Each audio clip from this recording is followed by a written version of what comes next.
Ever dreamt of becoming a filmmaker but overwhelmed because you're starting from zero? No fancy equipment, no connections, and no filmmaking degree? I've been there. And trust me, you can still break into this industry even if you have no connections, because that's exactly how I started. So in this video, I want to cover exactly how you can build your filmmaking career from scratch just using determination and a little bit of know-how.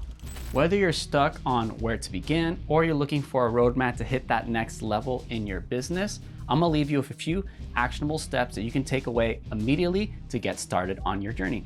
So let's get turning your filmmaking dreams into a reality with step one. Now this step is really important, even though it may not seem like it at first, and that's starting with the end in mind. If you have some idea of the end goal of where you want your filmmaking career to be, that helps align your actions towards reaching that goal.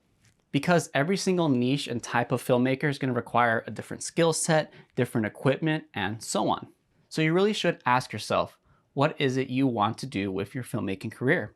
Is it narrative filmmaking? Is it documentary work? Is it commercial work? Is it real estate? Is it weddings? Depending on the answer to this question, you'll have a better understanding of what actions you'll need to take to actually achieve it. For example, a real estate videographer will need a wide-angle lens, probably a full-frame sensor to take advantage of that wild field of view and have less noise. And you'll probably want a gimbal so you can actually have very smooth movements in your shots. Versus a corporate documentary style filmmaker where you'll need a tripod, some good lights and microphones to do these interview sections like this one you're seeing right now. And of course, the connections you're going to need to make within each industry is going to change. So take a few seconds to sort of think about what is it you want from filmmaking.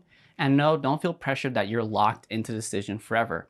In fact, when I started, I actually didn't know exactly what I wanted. So I definitely tried a lot of these different niches. And when you try these different niches, you'll find which ones you like and which ones you don't like. But if you already do know what you want from filmmaking, think about the connections you're going to need to make, the equipment needed to actually execute those projects, and then we can move on to our next step. And this is going to sound really basic, but it's really important because if you don't do this, you don't really have a career in filmmaking, and that's learning the basics. The filmmaking industry is more competitive now than it ever has been, especially now that equipment and image quality is super easy and accessible to anyone with a little bit of a budget. But all the equipment in the world will mean nothing if you don't know how to use it. So you're going to want to understand the basics of exposure, shot composition, even movements for your camera, things like that. And we shouldn't forget other parts of filmmaking like sound design, and of course, above all, storytelling. So do your research. Be sure to either buy a course or do some research on YouTube, which is what I did for most of my career. There's a ton of tutorials out there about how to actually improve in this craft, even if you don't want to pay for a course. And what's great is that mastering these fundamentals will actually help you become a better storyteller no matter what budget and gear you have. But don't get into the trap of just watching and consuming content about this craft. At the end of the day, none of it's going to stick with you if you don't actually go out and shoot. So just remember that when you learn something, take the time to actually practice it and give it a shot in the real world. And that way you'll actually internalize those skills and up your craft over time. Now that you know where you're going and you have a bit of an idea of the skill sets you'll need to actually achieve those goals, let's go on to the next step, which is building a portfolio. At the end of the day, if people are going to hire you, they want to make sure you can actually achieve the results that you say you can. So you're going to need to prove it to them by having a collection of projects that you've shot that show you're capable of achieving those results. It would be great if you could go to some director of marketing and tell them that you're going to do their brand video, have all these testimonials for them and capture all this B-roll. But if you don't have a project that shows you can actually do that, they're not going to really take you on. And the most common mistake I see other filmmakers make is actually having a bunch of unrelated content in their reels and portfolios for projects that they're not actually going for.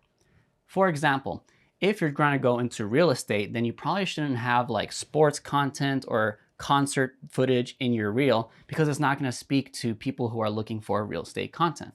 But you might be wondering, how am I supposed to land projects of previous work if I don't have previous work to start with? And that's why you're going to have to, unfortunately, shoot some sort of spec project. And all spec work really means is that something that you did for free or for a very small fee. The way I've gone about this is either offering a free video to a friend or a neighbor that you know runs a business, and sort of getting your feet wet doing that work so you can now pitch that to the next person you reach out to by showing them that project. Of course, if you can somehow find paid work, even if it's a small fee, it may be worth doing, but don't limit yourself to just having to get paid for this project, because you'd be surprised. You can get more opportunities by doing it for free, and they may actually be a platform for you to get much bigger projects down the road. And you don't need some brand's permission to go shoot this spec work, but just be sure you're not shooting something like a Pepsi ad and trying to submit that as your own work. First off, it's going to come off really amateurish compared to the real thing. So I'd actually recommend going for a small local brand or something like that. Maybe some shoe brand that you like and shooting a project around that, maybe like a hiking shoe. And if you do it, you can even tag the brand in your reel or YouTube video, and you might get a repost, or maybe they'll reach out to you. You never really know, but it's worth trying, and it's definitely the start to actually getting more work down the line. All right, now that you have a body of work that you can share, you need to share it with the right people. And that's where this next step comes in: networking and building relationships. In filmmaking, who you know is just as important as what you know. So you'll want to start building connections with other filmmakers in your area, other entrepreneurs or businesses that you're going to go after that are your ideal client. So if you want to get into sports, then you may want to attend some sort of sporting event in town and capture some content there. But don't forget to actually talk and mingle with people there. Talk to the event organizers, talk to marketing managers, talk to marketing directors. Whoever you need to contact and meet there, make sure you do it.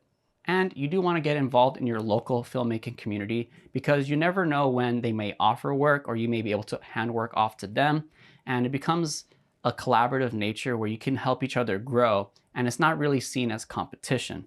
Because at the end of the day, filmmaking is a collaborative effort, especially at the high levels. You have everyone who runs their own specific department. It's not going to just be one person on set, although it may just start off like that. Just be sure to engage with people genuinely and don't try to sell them off in the first meeting. Try to actually build connections with those in the local community. And whenever you see the opportunity to offer value to them, go ahead and do it, because it's only going to make you look really good. Now we can talk about the step that, if ignored, can leave you behind the rest of the competition, and that's consistency and always seeking to improve. Look, filmmaking is not some sort of get-rich-quick scheme. So if you're expecting to just buy a $5,000 camera, some great lenses, lights, and then just have your phone ringing with leads coming in and be making $100,000 a year in your first year, you're sadly going to be disappointed. Especially if you're building your career from scratch, it's going to take a lot of time. So the key here is staying consistent, learning from mistakes, and continuous networking so you can stay relevant in your local industry. And remember, you only truly fail in this industry once you decide to quit. So as long as you don't quit and persevere, you'll make it. Especially if you practice all the other steps I outlined in this video, I can almost guarantee you that you'll make it in this industry. So some practical tips here is try to have some sort of schedule where you make consistent content. It doesn't have to necessarily be here on YouTube, although I do think YouTube and social media is a great platform for these content to live on. It could be anywhere, and in fact, a great deal of my clients do come from LinkedIn, so I do recommend posting there as well. But you want to just be creating so that you can actually perfect your craft, as we mentioned earlier, and you can stay on top of mind in your local industry as people get exposed to your content. And this journey is a long and sometimes lonely journey, so don't forget to sit back and celebrate your wins as well. Because this industry really is a wonderful industry. I love it. I'm so grateful to be part of the filmmaking community here in Oregon and in California. So just don't forget to have that spark in you, because if that dies, then your career may be on the downcline as well. So a quick recap. Step 1, try to find what it is you want from filmmaking and work backwards from there, all the skills and gear you're going to need to achieve it. Step 2, learn the filmmaking basics like shot list, selection, focal length, all the exposure tools, things like that, so you can actually create quality content that sticks out from the average filmmaker. Step 3, build a portfolio of work that's relevant to the industry you want to work in and start sending that out and posting it on either a website or Vimeo, something like that that you can share with potential clients. Step 4, build a local network with your filmmaking community as well as with potential clients that you want to work with. And step 5, stay consistent and don't give up and continuously seek to improve. It all takes time and effort, but if you stick with this plan, you will make filmmaking your full-time career. Now, if you're just starting your career and want to learn how to land your very first client, you can check out my video here. Is there anything I missed in this video? If you're also a successful filmmaker, leave your thoughts down below and so we can teach and help others grow in this industry. Thank you all for watching. I wish you all the success in your filmmaking career, and I'll see you in the next video. Peace.